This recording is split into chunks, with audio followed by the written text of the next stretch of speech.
I want to get a quick sense of the audience here. So how many people here are already in a private job? Can I see a show of hands? Okay, and how many people aspire to be in a private job? Wow, so that's like more than half the room. Excellent. So you know what's the most scary thing for somebody who's in a private job? That you're going to lose it. The job, I mean. Because that's a reality that happens in today's world. Words like laid off, fired, sacked, let go, downsized. They're all very polite words for saying, naukri se nikal diya. Right? Now, I've been laid off twice. And there is this roller coaster of emotions that happens when you get laid off.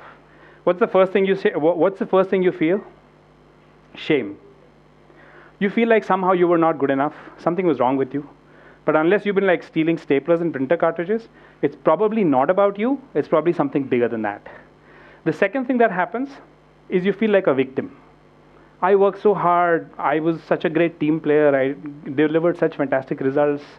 Why me? Oh God, why did I deserve this? The fact is you probably don't.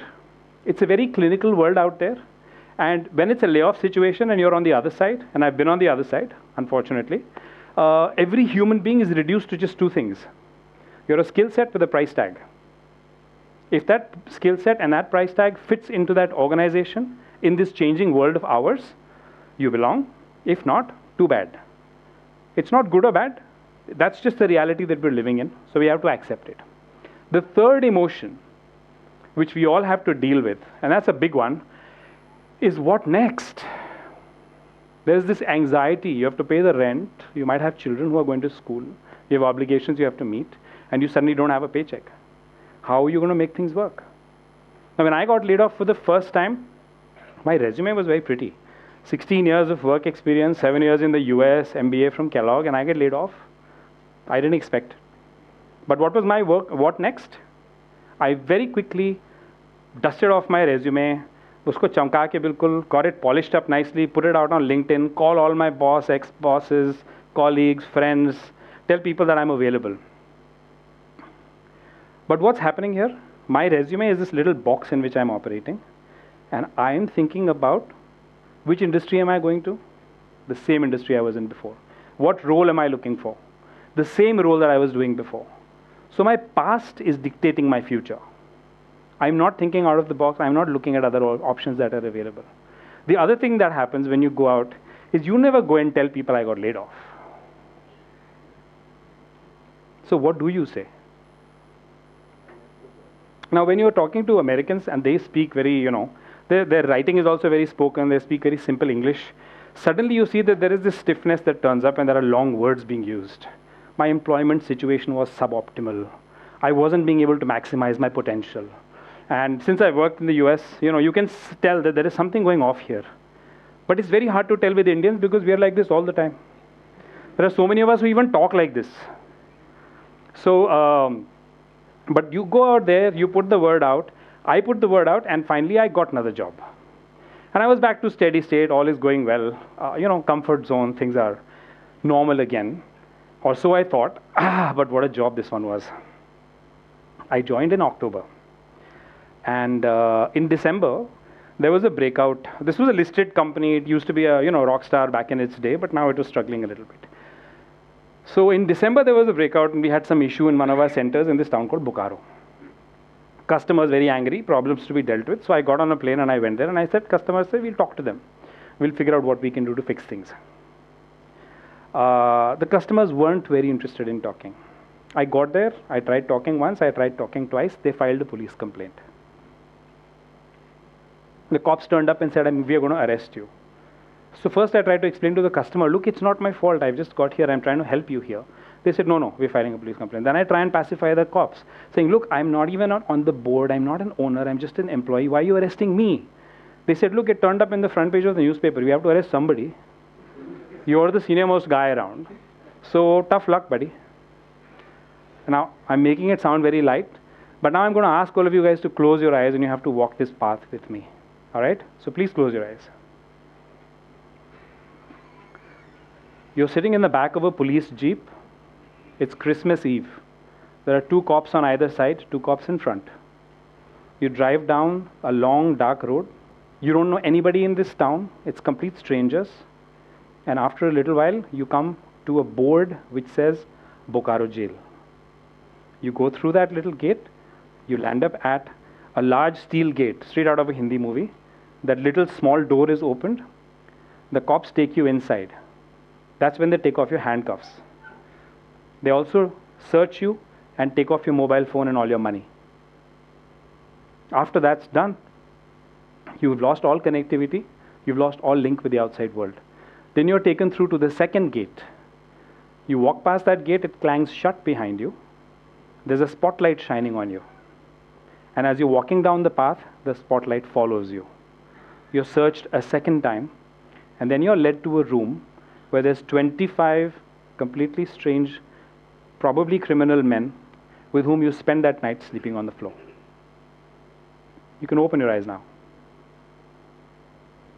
That was the day I understood the meaning of the word fear. When you go to jail, the emotions you feel are the same as the emotions you get laid off. There's a lot of shame. You're a victim. But then there is also that third big question. What next? And the what next is not just about how do I get out. I wasn't certain when I was going to get out of jail. The what next is about, I'm in a bad situation, how can I make something good out of this? So I drew up my list of options.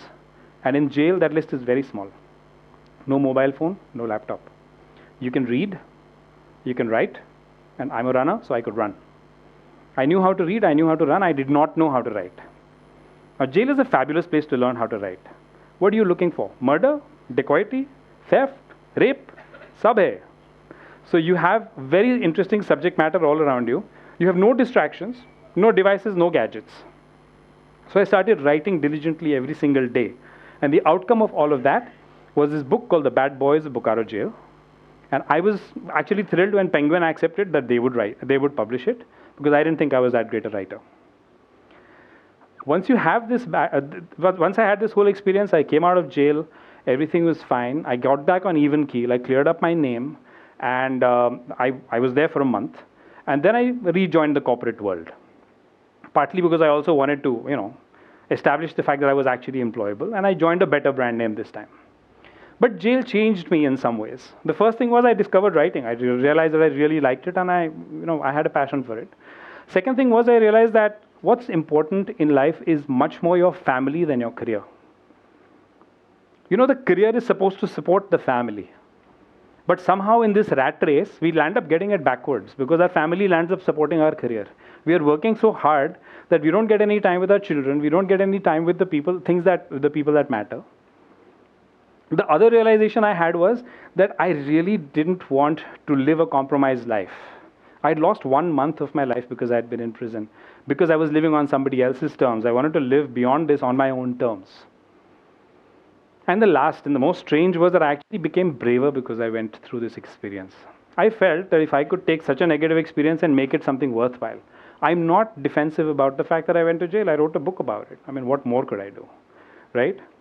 So you're very matter of fact, you're out there. And I felt that if I could deal with this, I can probably make something good out of a lot of other things in life. And then guess what happened? I got laid off again. This time I was in a very different place. I've been very successful in my career. I was with the Tata Group for 8 years, did very well, grew, thrived, and was part of a fantastic team. We took pride in our work. But this time I was just in a very different place. I used to hate the alarm clock in the morning, and that's a symptom. If you're hearing the alarm clock in the morning and you're like, I really don't need this, something's not right in your life. And I just felt like I was, chained to this treadmill. I had to run, and I was going through the grind. And why was I going through the grind? Because of what? Definitions of success. Success and what is the idea of success is drilled into our head by society, by parents, whatever. And what are those definitions? It's largely money, possessions. It's a lot of title, CEO and all that stuff, right? But what is it that actually makes you happy? All of those things wear out after a while. What makes you happy is if you're connected to your work, if you find fulfillment in what you're actually doing in your life. And I didn't feel that connection. I didn't feel that fulfillment. So I did something very contrarian. We went to the village, looked around, to the mountains, looked around, found a small house to rent, and the whole family packed up and left. I didn't have a job. I had some consulting That died out very quickly. And then suddenly we are here, family of 4, no job, no income, and no job prospects because all the jobs are in the city. And I'm starting to ask myself, was this a smart idea? There was a lot of self-doubt. I got into a bit of a depression. And then again, I had a familiar question pop up. What next? And I was supposed to have come to the mountains because I was going to pursue my passions. Now, passion is an interesting thing. You know, when you're in the West, kids are told that you should pursue your passion from day one. In India also, we can pursue our passion, but we have to do that engineering beforehand. Or MBA, whatever, right? So, or engineering and MBA, or medicine, depends on your situation. So I went on and I made a list saying, okay, like I made the list in Bokaro jail saying, these are my options available. Now I want to make another list saying, what are my options available here? What are these passions we're talking about? And there was a lot in that box. I run, I hike, I love riding motorcycles, I like writing, I love entrepreneurship, I love teaching. So I tried a lot of what next when I was up there. I made bike tours for motorcycle companies. I went and taught at business schools. I started a blog, I started writing another book. And then we hit upon this idea of the Himalayan writing retreat. Now, the only retreat I had ever been to was Bokaro jail. I didn't think people would pay money for something like that. So we had to come up with something smarter. But the idea was very simple.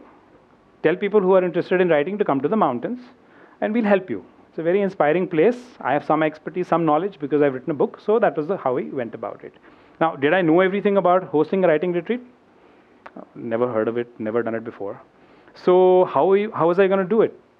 Very simple. You looked at what I knew. So that was the entrepreneurship piece, that was the teaching piece, and I didn't think I was a great writer. I still, when I read my first book, I look at so many things which I would do differently. But I decided to teach myself. And knowledge is now in this, technology age, very, very easy to come by. There's Coursera, there's Udemy, there's a lot of books, and there's Netflix, so you have to make that choice. But once you decide that you're going to teach yourself, then you can go out there. So we put a curriculum together, and we held the first event. I called in my friend Roy Abraham. My wife helped. She's also a published author.